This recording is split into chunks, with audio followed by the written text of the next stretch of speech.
Tombono aminareo hatrany ry havako ny fahasoavana avy amin'Andriamanitra iray sy Jesosy Kristy tombontsika. Amen. Andeha araka hivavaka isika.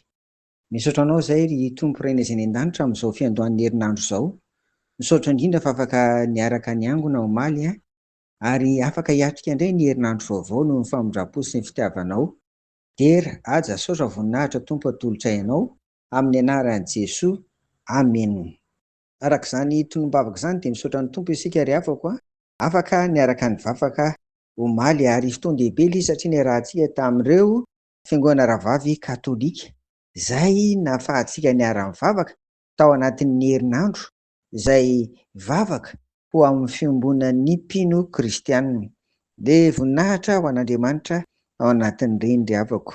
Eny, isaorana ny tompoko fa amin'ity herinandro ity no ahafahantsika rehetra indray mandinika sy mamarana ry havana ny amin'ny lohahevitra izay efa niainantsika nandrindra ny fiandohan'ny volana hoe mahefa ny zavatra rehetra ny Tompo. Maro ireo andin-tsoatra masina fampizarana ary izay dia mino ry havana fa ireny dia hitondra finoana ho antsika hanamafy ny finoana sy ny fahatokiana tanteraka an'Andriamanitra ary indrindra fianteherana amin'i Jesosy Kristy sy fanantenana azy amin'izao fiainana izao. Rehefa herinandro farany takan'izao dia efa nanotanterana ry havana no ambaranaiko dia andeha antsika araka maka indray ny soratra masina ny amin'izany hoe mahefa ny zavatra rehetra izany ny Tompo arak'izay hita ao amin'ny Samuela faharoa toko faharoa amby roapolo andininy faharoa amby telopolo sy ny andininy fahatelo amby telopolo. Andeha vakiana amin'ny anaran'i Jesosy izany.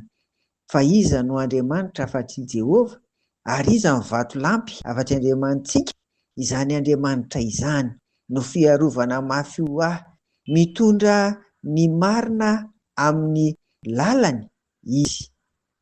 Amen. Hitantsika ao anatin'izany fa misy zavatra telo izany no ambara amin'ity Andriamanitra izay tsy misy afa-tsy izy ity. Fa nanotanterana iaho kanefa dia isaorana ny Tompo mbola ahafahantsika miara-manindry an'izany amin'ity an'ity vato lampy izy. Izany hoe tena azontsika hianteherana, azontsika hitokiana, azontsika hametrahana amin'ny fiainana iray manontolo. Ary io le ambaran'i Jesosy koa ary amin'ny Mateo toko fahafito ny amin'ilay hoe izay manana ny endry dia manorina ny tranony eo ambony vato lampy ry havana. Tena finoana sy fahatokiana tanteraka an'i Jesosy Kristy izany. Ary ankoatr'izay koa dia hitantsika eto ny amin'ny hoe fiarovana mafy izy. Efa tsy hita intsony izay ambara ry havana ny amin'izany fa na inona herin'ny ratsy, na inona heriny eto amin'ity tany ity dia tsy maharesy an'Andriamanitra rain'i Jesosy Kristy tombontsika izany.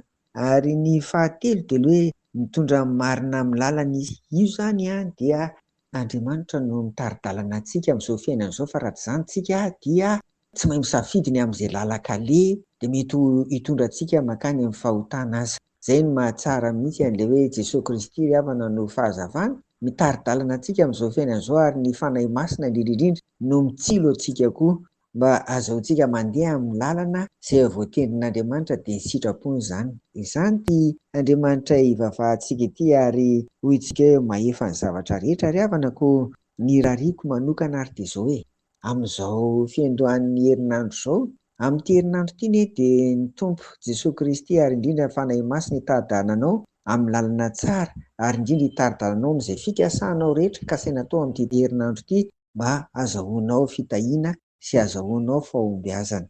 Dia ho an'Andriamanitra irery ny voninahitra amin'izany rehetra izany. Amen. Tompo, ianao no mahalala ny fikasanay tsara amin'ity herinandro ity sy izay kasainay atao rehetra. Jesosy Kristy sy ny fanahy masina ny hitari-dalana ary hanolontsainanay mba ahombiazanay Tompo ary ho voninahitra ao amin'ny fiainanay amin'ny anaran'i Jesosy. Amen. Ho aminareo ry havako ny fiadanan'i Jesosy. Amen.